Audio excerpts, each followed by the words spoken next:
सैलाब की जारी तबाहकारियों पर कुल जमाती कॉन्फ्रेंस आज होगी। तहरीक इंसाफ को शिरकत की दावत नहीं दी गई है।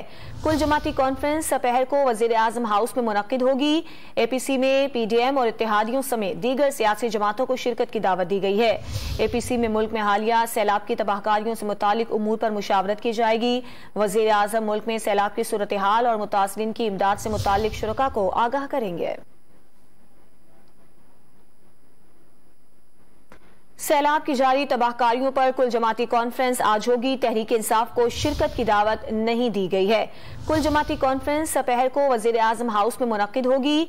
APC में PDM और इत्तेहादियों समेत दीगर सियासी जमातों को शिरकत की दावत दी गई है। APC में मुल्क में हालिया सैलाब की तबाहकारियों से मुतालिक उमूर पर मुशावरत की जाएगी। वजीर आजम मुल्क में सैलाब की सूरत हाल और मुतासरीन की इमदाद से मुतालिक शुरका को आगाह करेंगे।